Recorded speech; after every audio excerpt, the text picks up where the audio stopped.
What's up, Foxtrotters? Welcome back to the channel. Thank you so much for tuning in. If you're new here, welcome, welcome. If you're returning, hello. It's so nice to see you all again. You guys look great.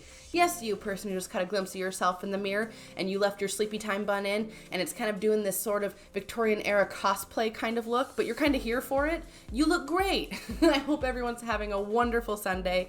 I am. I'm having one of those nice, for me, rare Sundays where you get to actually have a traditional day of rest where you're home doing nothing, right? It's in between. I don't work today. I don't have to go anywhere. There's no place I have to be, and that's just perfection. I couldn't be happier about it. So I hope you all are having a wonderful day, whether you have to work on Sunday or if you're just home doing whatever, getting laundry done, etc., etc. I'm here to bring you some classic anti-MLM trash with also a little bit of Lula Rose thrown in because duh. If that sounds like something good to you, then please stay tuned. Okay, hitting the ground running today, folks. All right, so before we even talk about pattern, I need to talk about the shape of that stupid shirt. Okay, I keep focusing on this, I know, but I feel like they have this shape, and I fondly referred to it as the Circus Tent Cut because I don't know what else this is supposed to be. I mean, look at that. I mean, even if you're like a big girl or whatever, or a big person, you put that on, like that's not gonna help anybody, right? And then the horizontal stripes, like, please, what are you trying to do to people? Like, don't do that to yourself. Like, all of you are better than that, you know? So that's terrible. Okay, so the shape of that and then the big stripes on it, the horizontal stripes are just, it's just a no-go in general. And then like the leggings, like I'm not opposed to a good bird print, you know, a good bird print's kind of cool. I'm from the Northwest, okay? We like having moose print, bear print. We don't even have moose out here, but we still like stuff with that rustic kind of feel, like outdoorsy, woodsy stuff. Lots of birds on things. It's just kind of how it is, and that's cool. But that's like a really stupid bird print. Sorry. Maybe I'm just being a picky jerk. Maybe I'm just seeing it through some Lula Rose hate lenses. I don't know. But I also can't stand the weird, if you look at the leggings, there's like triangles and little circles, dots, and stars all over the place. Like at first I thought it was supposed to be kind of like a galaxy scene, which could have been okay. But then I saw random shapes like triangles happening and I'm like... And I think if you look hard, there's like a couple squares in there too. So I'm not sure what they were going for, but it wasn't galaxy at all. It was just, hey, do you know these shapes with some poorly designed birds? And maybe because the cut of the shirt is so gigantic, maybe the leggings just go underneath as like a security layer and then the top part just hangs all the way to the ankles. Ah, yes, another classic case of not getting the hint. Hey, super random, and I won't take up much of your time. I'm looking to grow my business. Do you have any health, hair, skin, or financial goals? No, I'm good on all fronts. Do you know anyone who might be interested? No, I don't, but good luck. Dang, ultimate shutdown. Would you be willing to share something to support me on Facebook? No. Wow. And actually the caption at the top of this from the OP was like, maybe this one will stick, because I don't actually know if the Hunbot responded back with another one, but hopefully 3 no's does it. You know, maybe that's the trick. You have to say no exactly 3 times. That's the magic formula. But I'm sure that's part of the training that the Hun undergoes, is part of that like persistence, right? You gotta just, you must persist. You can't succeed or make money or find a downline if you do not do so, right? So, are you an adult woman? Do you not want to feel like one anymore and revert back to your childhood and wear pajamas in public? Well, we've got the clothing item for you. Okay, so we have the Jane top and then apparently whatever, these matching pants. Okay, so the Jane is part of the Lula Rose, oh, sorry. As part of Lula Rose 2018 Americana collection, American Dreams, the Jane is a short-sleeved sweatshirt with ribbed banding at the sleeves, neck, and bottom hem. Its soft and cozy appeal is exactly what you want in a sweatshirt, while the short sleeves allow for a breathable and comfortable experience during those warmer months. pants. Featuring vintage-inspired patriotic prints in a broad range of colors, the Jane radiates patriotism and comfort all in one. Does it now? Does it now? That's supposed to be patriotic? What kind of red, white, and blue is that? It's like some faded robin egg blue kind of color and some sad pink, and that's supposed to be my red, white, and blue? No, you stop that. And also, you guys, it looks like pajamas. She's a grown woman, like at the beach or something in pajamas. Like, I'm sure that'd be very comfy on a winter's night, like on a Christmas Eve when there's snow outside and you've got a cup of hot cocoa. Like, sure, fine, that'd be perfect for that. But I just can't imagine wearing it like this. Like, please stop, Lula Rose. It's not. That's not a thing. It's not a good thing anyway. Oh, dear God. Things I wish I had known when I started practicing. Do not ingest essential oils. They're meant to be applied topically with a carrier oil. Don't ingest them.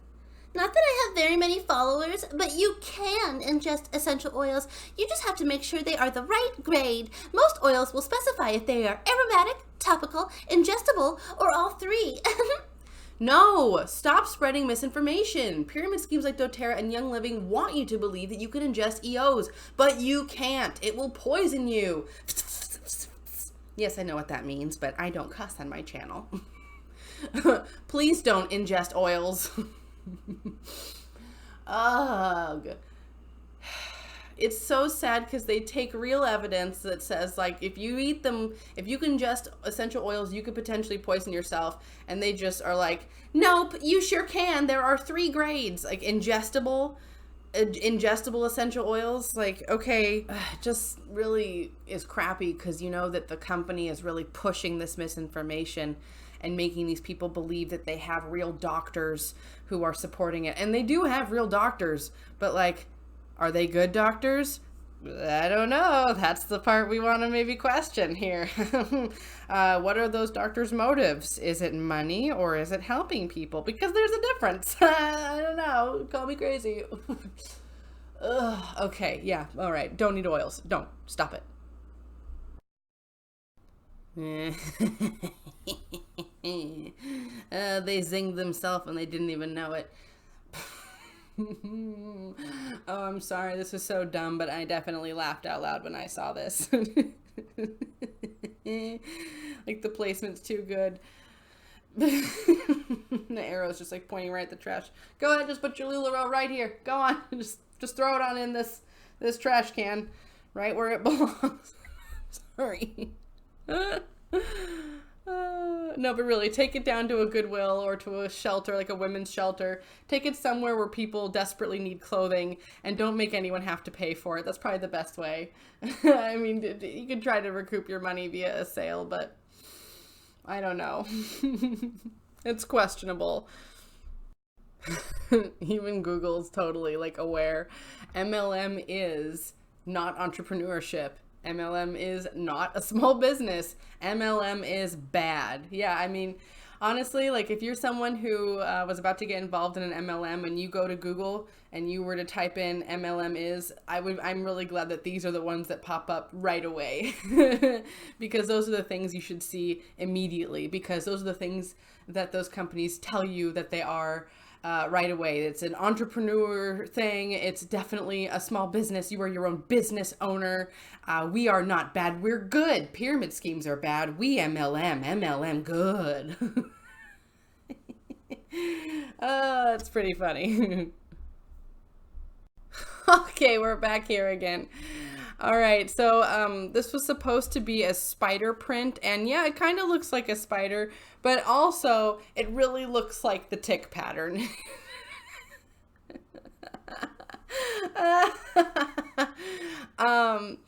I really think that either they thought that this was a cool scarab beetle, perhaps, or maybe a crab, or perhaps a cool spider. But really, though, I know that some spiders can look like that, kind of squat-bodied and sort, but I just see it and I see ticks. I see ticks everywhere. It makes me feel like I need to go like take an oatmeal bath. Like it's just grossing me out. And like, I mean, maybe on Halloween, I guess, but other than that, God, the tick pattern returneth from whence it came. My word. Oh man, that's a lot of oils. Okay. My mother's bathroom. Glad I'm heading back to college tomorrow. Yeah, that is a lot, and doTERRA is not cheap. It's probably, I think it's about like $10 or more per bottle. I might even be kind of hitting low on the prices there. I think they might even be a little more pricey, but feel free to correct me if I'm wrong. I always appreciate that. A little fact checking always helps. But either way, you know, she probably spent a couple $100 on all of those. It's just, there's so many, and there's oils behind oils, and it's pretty outrageous. And quite a few of you have spoken up in the comments over your concern about people using essential oils in homes where you have pets. And I just wanted to go ahead and reiterate for that, just for the record, you know, do your research ahead of time when it comes to essential oils, because animals can be very sensitive and cats can be sensitive to things that dogs aren't, and vice versa. So you need to keep that in mind, and every animal's sniffer is different, so they're going to react differently to things, and that's important to keep in mind. I also have essential oils myself, and this is probably why I haven't come down too hard on essential oil huns, for the fact of having a lot of oils and enjoying how they smell, because, you know, I have them myself, so I don't want to be too much of a hypocrite and accuse someone of doing something that I myself have done. But, you know, for the record, I have very few oils.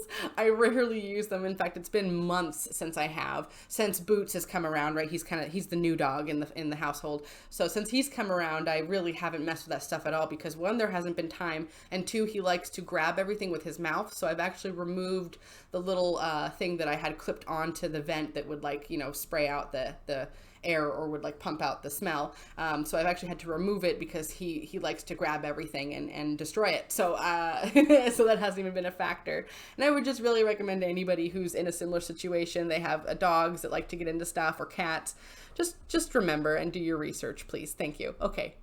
PSA over. Why? Ugh, this looks like one of those trippy peachy folders from back in the 90s. I used to have some really cool peachy folders. I'm sure a lot of you did too. A lot of cool trapper keepers that had really trippy patterns. But this is like really painful to look at.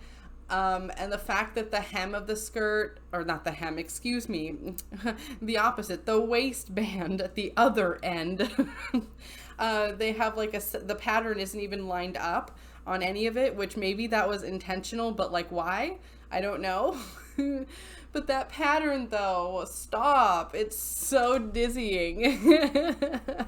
I don't know why they do this. It's like either they have to have leopard print, or they have to have floral all together, or they need to be like making your eyes going crossed with patterns. Like it's just like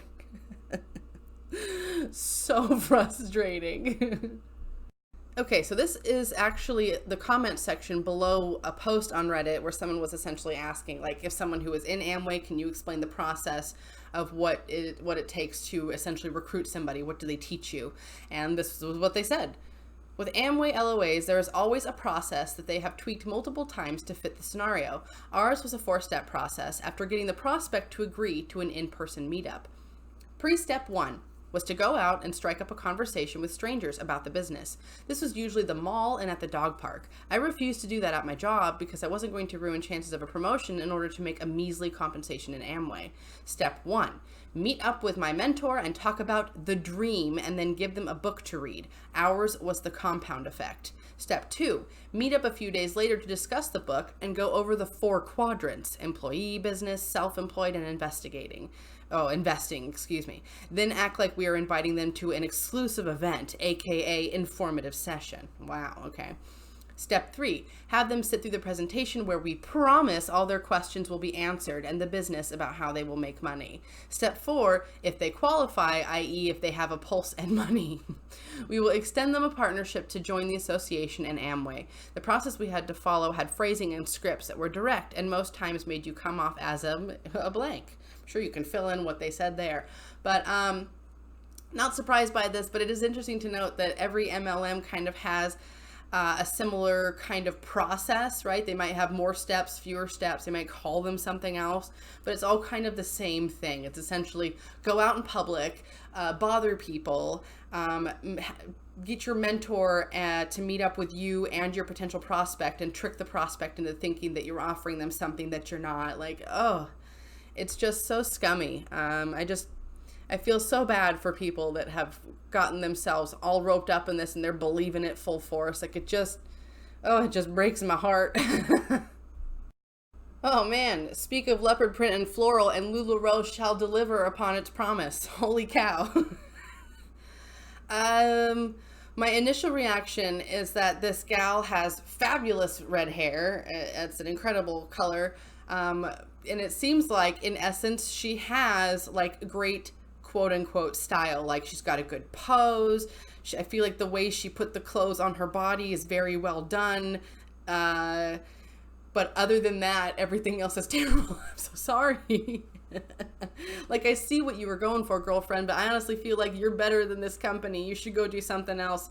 Go do fashion elsewhere. I think you're wasting your talent on Lula Rose. Like, you're definitely a stylish lady, I can tell.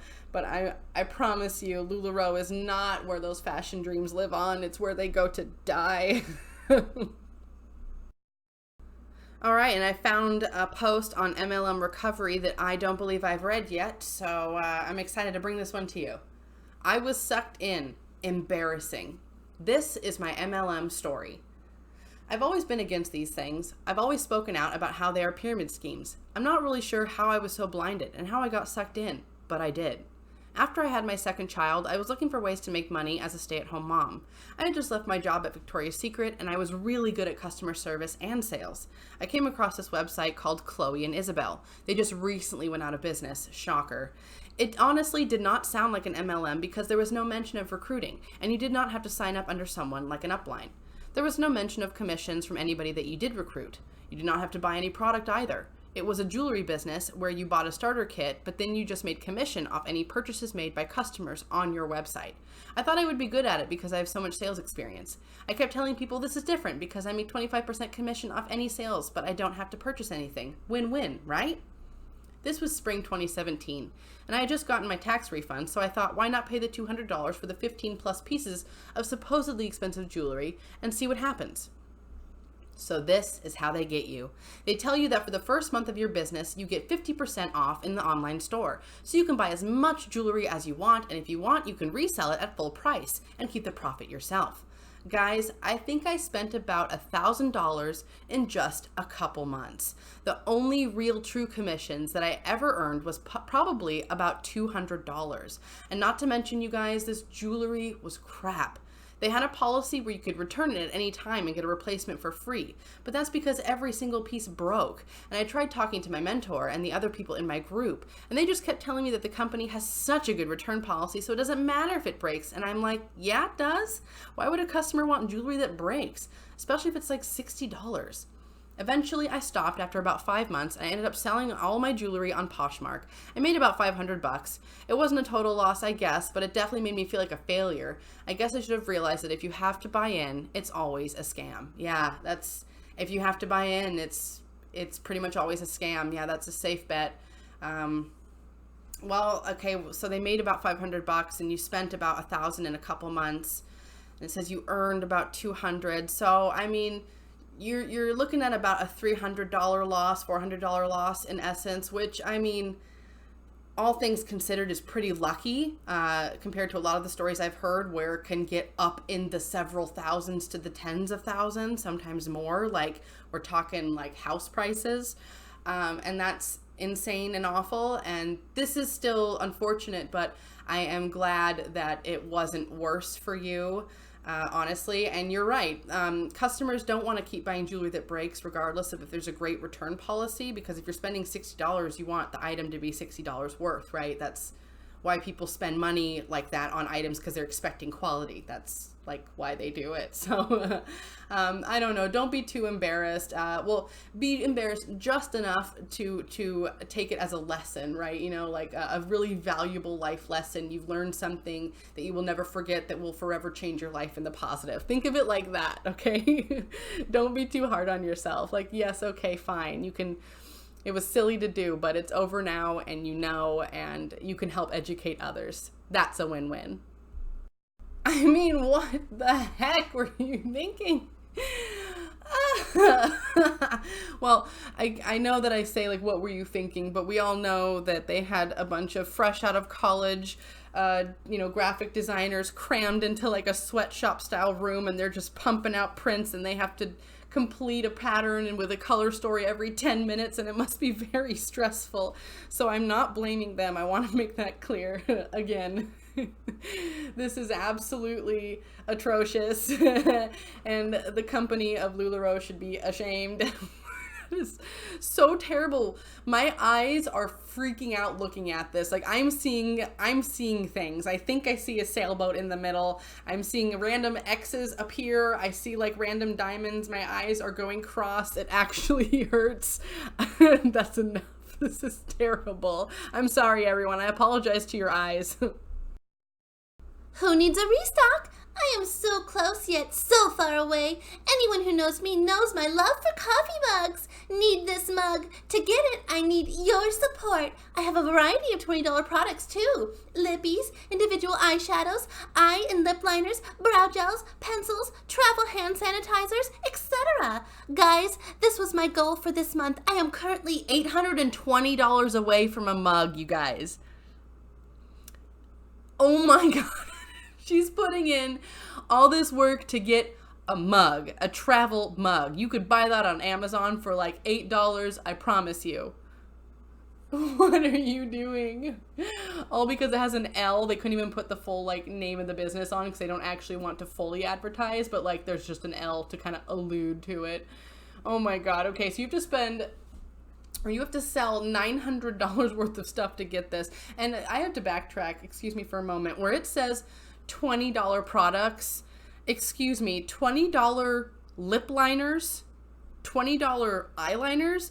Are we like at the like Lancome section of Sephora? Like, are we at the Estee Lauder counter? Like, what are you thinking? $20 for a pencil, for a brow pencil? Like, I'm sorry, are you like some really fine high-end like Macy's department store makeup counter? No, you're not. You're Limelight. Oh, she's never gonna get that mug. It's time for everyone's favorite segment of the video. It's time for the wholesome moment of the day. Let's see who you guys sent over. First up, we have Anders, and this was sent in by Carol. Thank you so much, Carol. Now, Anders has been with Carol for over 15 years, and the gal who found him, where he was dropped near a dumpster in 2004, unfortunately, but she said he was about 3 to 5 years old at that time. So in other words, this guy is nearly 20 years old. I mean, well done. That's a testament to Anders and his genetics, and also Carol, to you and the wonderful home you gave that kitty. And can you believe it? Someone dumped him near a dumpster to get rid of him, and look at this amazing long life that he's still having. Like, that is phenomenal. These are the stories I live for. And next up, we have this adorable duo. We have Snickers and Jasper, and this was sent over by Taylor, who is from Louisville, Kentucky. And I think that's so cool that Taylor told me where they are from. And in the future, if you would like to, when you're sending me pictures of your animals, please tell me where you're from. I'd love to know whether it's from, you know, Kentucky or anywhere else in the U.S. or anywhere else in the world, whether you're in the Philippines, Singapore, Australia. Like, I just think it's so cool. I'd like to know. Anyways, Snickers is a 3-year-old rescue from the Humane Society, and the staff said no one had ever looked at him, but not anymore. Look at that guy, everybody. What a beauty. And then Jasper is a 1-year-old Australian cattle dog and lab mix, which is super cute. And they got him from a local rescue that saved him and his sister from a neglectful home at about 4 months. And these two love to chase and fight, but occasionally they cuddle. Last but not least, we have Denver, and this was sent over by Savannah. Thank you so much, Savannah. Now, Denver is a rescue from a shelter, and he was found alone on the streets with no mom when he was very, very young.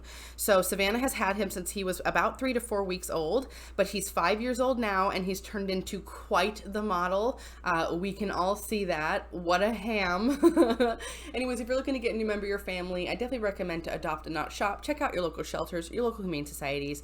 Donate if you can, volunteer if you can, and don't forget to spay and neuter your pets. And if you want to see a photo of your pets here, then go ahead and check it out in my channel description box. My email's listed there, and you'll see your pets here eventually. All right, Foxtrotters, that's going to do it for me today. Thank you so much for tuning in. If you liked that video, please hit that like button down below. If you have any good comments or suggestions, please leave that down below as well. I love to read what you have to say, and I love interacting with you all. If you have not already, hit that subscribe button and become a Foxtrotter. Come join the den. Den Mother would love to have you. And feel free to check out my Patreon. I'll link it here somewhere, and if not, don't worry about it. I'm just glad you came to spend some time with me. All right, folks, I hope you enjoyed that video. As usual, I really enjoyed making it. I hope I was able to bring a little bit of laughter to your day, whatever's going on in your life at the moment. And I hope everyone has a wonderful rest of their Sunday. And as always, folks, until the next video, take care.